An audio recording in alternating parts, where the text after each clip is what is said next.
It was a quiet morning when they left. Alex and Isabel had promised me they'd be back by the end of the week. Nothing too out of the ordinary. They were only visiting for a few days in this little town in Portugal. I didn't think much of it. I went about my morning, preparing breakfast like I always did, humming an old tune I used to sing when I was younger. The leaves rustled outside the window, but it was mostly silent in the house. But then I realized something wasn't right. I had heard the sound of the door opening and closing every morning when Alex came in to get his coffee. But that morning there was nothing. No creaking of his boots on the wooden floor. Just silence. I thought maybe they had decided to take a spontaneous trip into town, or maybe they'd gotten caught up in something else. No big deal, right? But as the minutes ticked by, I felt a growing unease. I called them both. Once, twice, 3 times. The phone rang on the other end, but no one answered. My heart started to race. I told myself not to panic. Maybe they were busy. Maybe something came up, but my mind wasn't buying it. By midday, I couldn't take it anymore.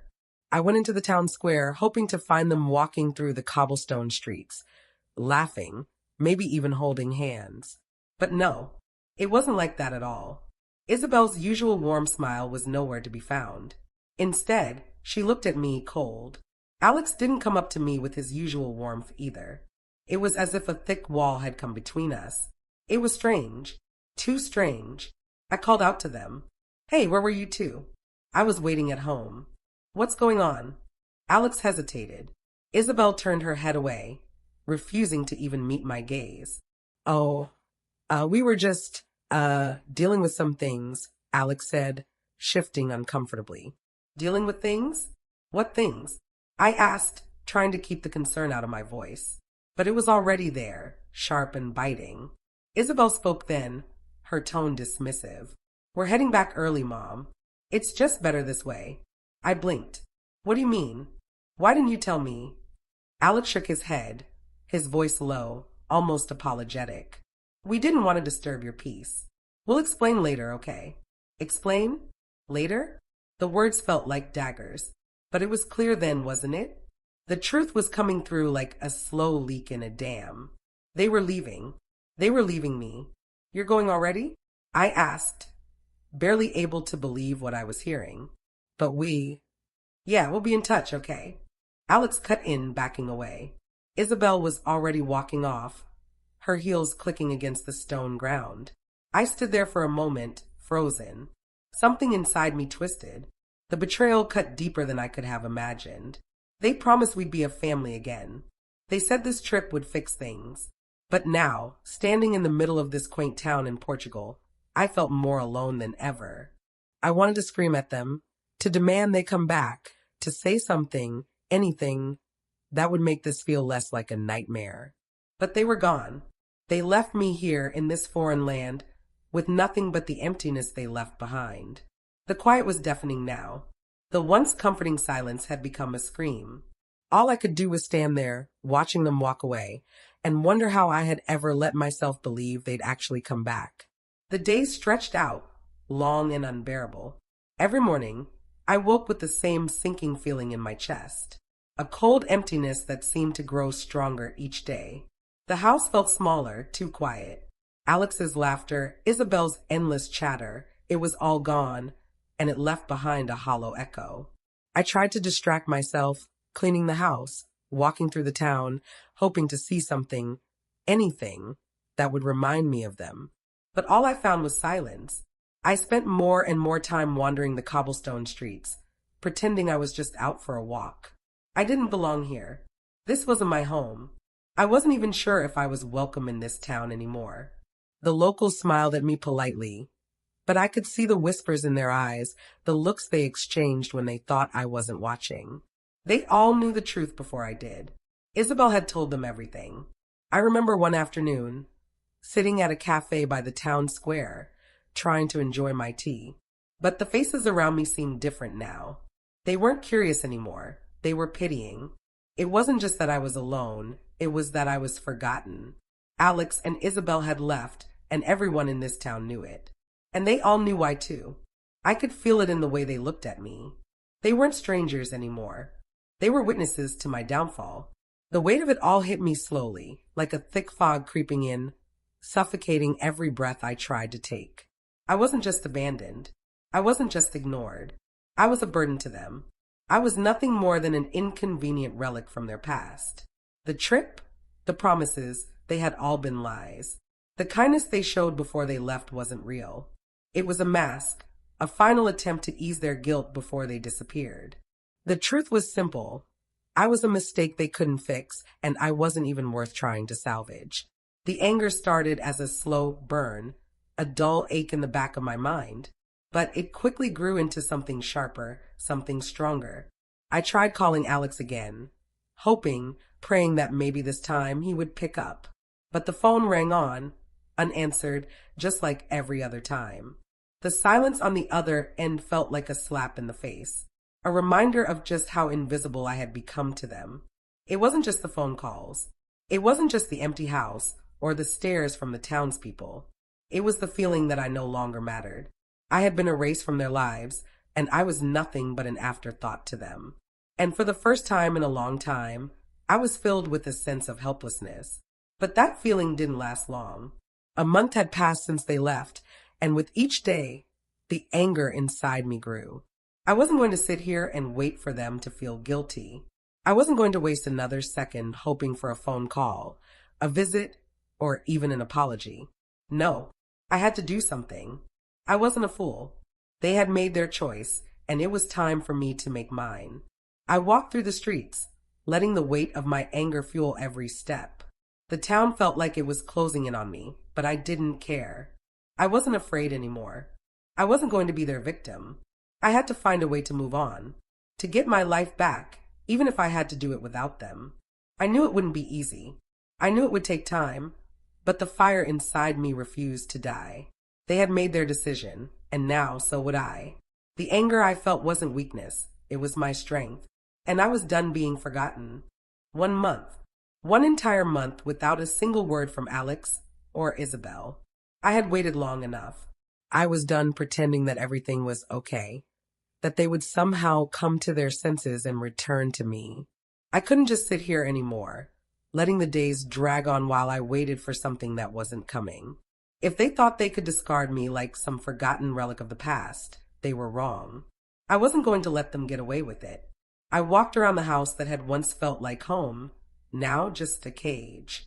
My suitcase lay open on the bed, its contents a reflection of the reality I had to face. Just the essentials, clothes, a few photos, and some documents. I could take nothing else with me. Everything that mattered, everything I had built my life around, was here. And yet, it was clear to me now, I had nothing left here. I had only one thing left, my pride. I wasn't going to let them strip that from me too. The decision to leave wasn't easy, but it was necessary. The thought of staying here, a prisoner to my memories and the silence, was unbearable. I needed to leave, to start over, to find my own path, away from them and the hurt they had left behind. As I closed the door behind me, I took one last look at the house. The empty rooms that once echoed with laughter and love. It all seemed like a lifetime ago. The cobblestone streets of the town seemed to stretch endlessly before me. Every step a reminder of the years I had spent here, of the bond one thought I shared with Alex, with Isabel. But now that bond felt like a lie. The weight of years of silence between us pressed down on me, suffocating any trace of hope I had left. I could still hear Alex's voice in my head, the way he would tell me that he loved me, that things would be better this time. Those words, once so comforting, now felt hollow. Had he ever really meant them?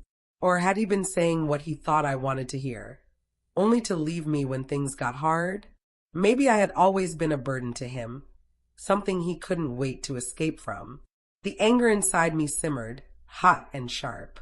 But as I walked through the streets toward the train station, something shifted within me. It wasn't just anger anymore. It had grown into something deeper, something more profound. I wasn't just reacting to their abandonment. I was reclaiming myself. This wasn't about getting back at them. It was about me, about finally taking control of my life. I wasn't going to beg for their attention anymore. I wasn't going to chase after them, pleading for them to love me, to care for me. No, That part of me was gone. The person I had been, weak, desperate, waiting for others to make the first move, was gone. This was different. I wasn't going to be the person who waited for things to happen. I was going to make things happen for myself. I didn't know exactly what I was going to do, but I knew this much. I wasn't going to stay here. I wasn't going to let this town, this life, be my prison any longer. Maybe I would find a new place to live, maybe a new job, maybe even a new identity. I didn't know, but I knew that I wasn't going to stay stuck in the past. And if there was any chance at all of making Alex and Isabel understand the consequences of what they had done, I would find a way. I didn't have a plan, not really, but I had something more powerful: the decision to move on, to live for myself for the first time in my life. And that, I realized, was all I needed. The train station came into view, and I took a deep breath, feeling the weight lift from my shoulders.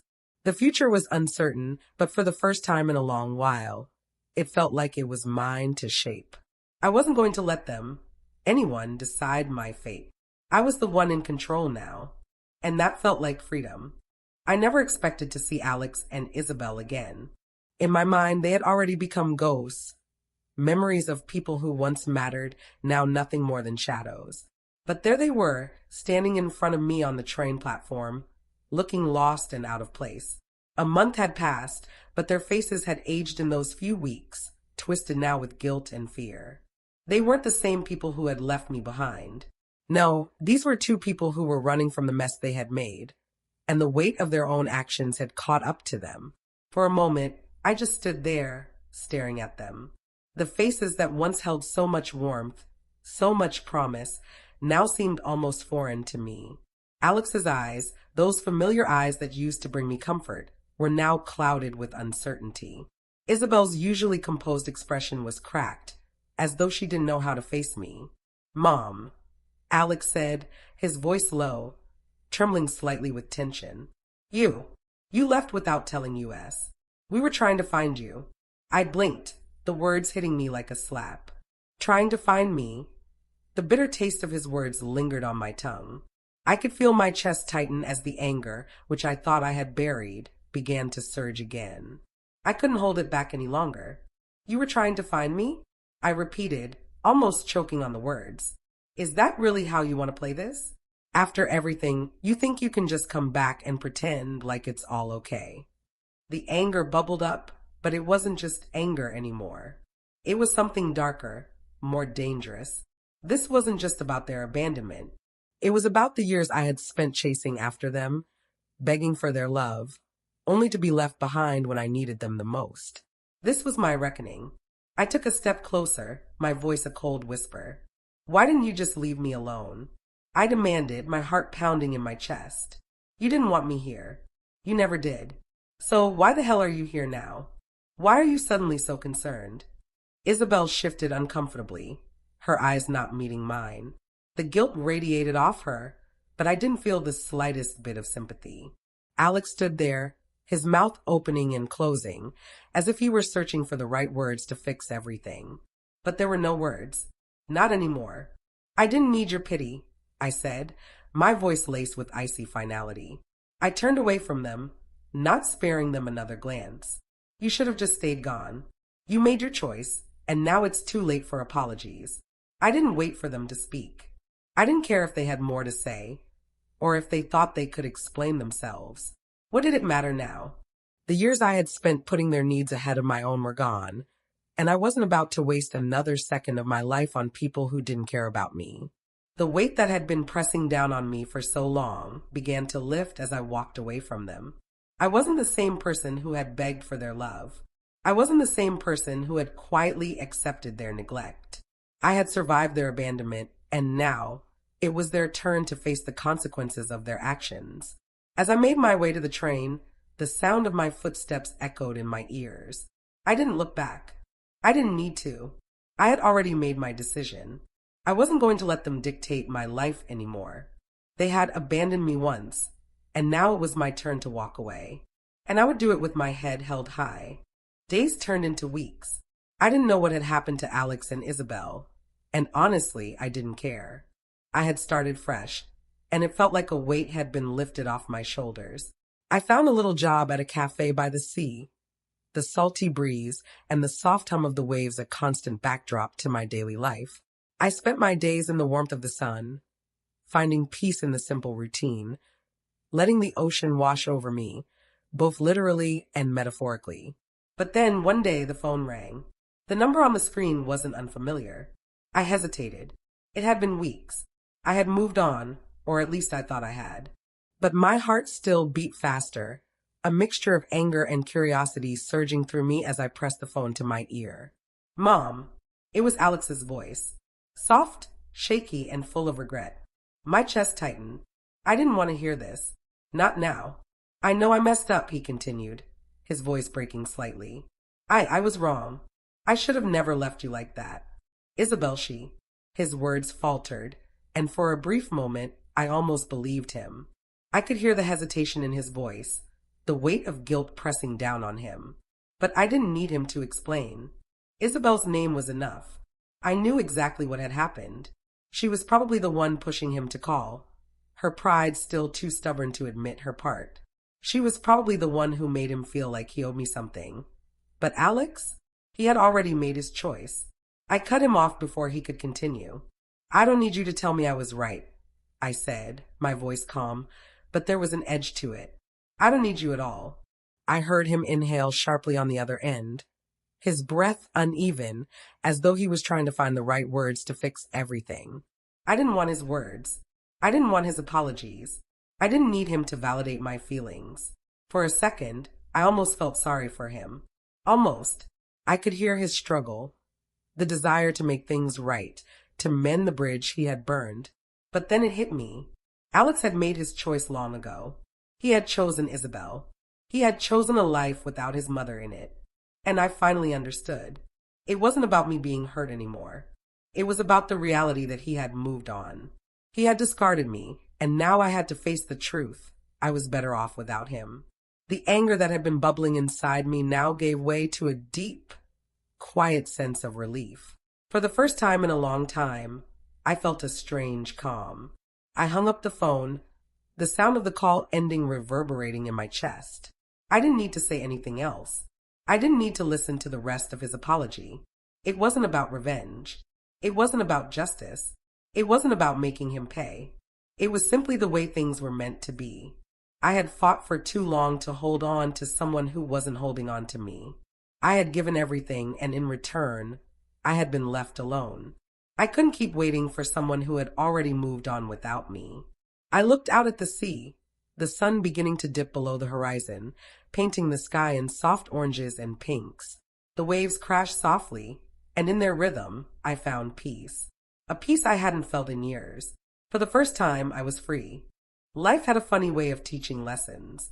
I used to think I had to chase after people to keep them in my life. Alex, Isabel, everyone who mattered to me. But the moment I stopped running after them, stopped begging for attention, something shifted. The waves of grief, betrayal, and loneliness that had once drowned me began to fade. They became distant memories, reminders of the pain I had survived. The weight of it all, though heavy at first, slowly became something I could carry with ease. A month had passed since Alex's call, and I could feel the difference in myself. I wasn't the same person who had waited by the phone, hoping for him to reach out. I wasn't the woman who had sat in that empty house, wondering where I went wrong. Now, as I walked through the cobblestone streets of the town, the cool air brushing my face, I felt lighter. The past was no longer a burden I dragged behind me. It was a part of me, yes, but it didn't define me anymore. I had learned to survive alone. At first, it felt like a cruel joke, being left behind by the people who were supposed to love me the most. But in that solitude, I found something I didn't expect, strength. Strength I never knew existed within me. I learned that I didn't need anyone else to survive, to thrive. I could be enough for myself. And that realization, though it came slowly, was the most freeing thing I had ever experienced. As I walked along the narrow streets, the chatter of the town's people faded into the background. I didn't need their pity. I didn't need their whispers. For the first time, I was content in my own company, a feeling I had once craved but never fully understood.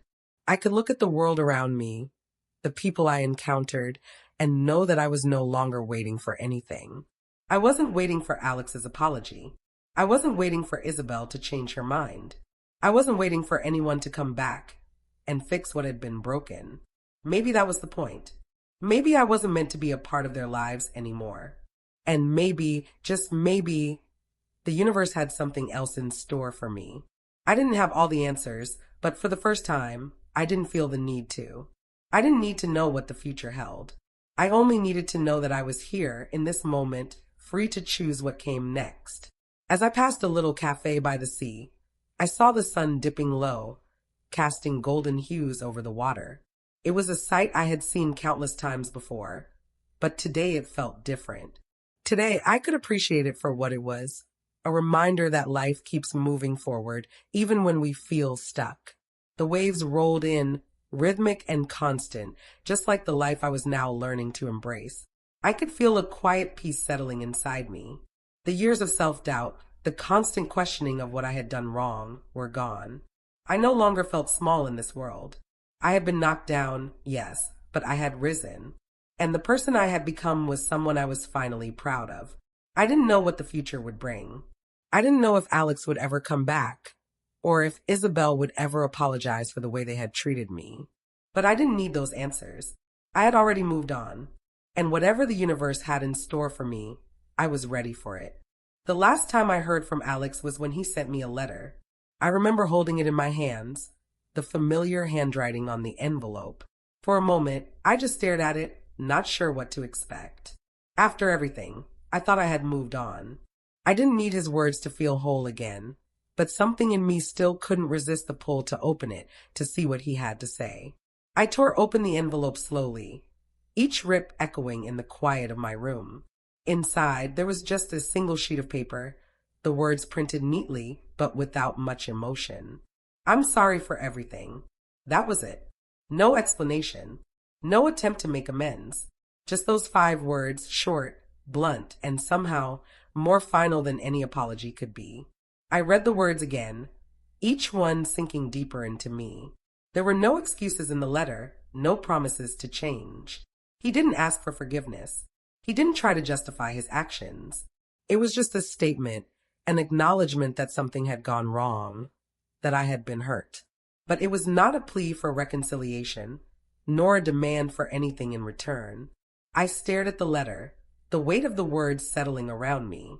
Part of me expected to feel a rush of anger or sadness, maybe even some longing for what we had lost. But instead, I felt nothing. At least, nothing that mattered. I had already let go. I didn't need his apology to move on.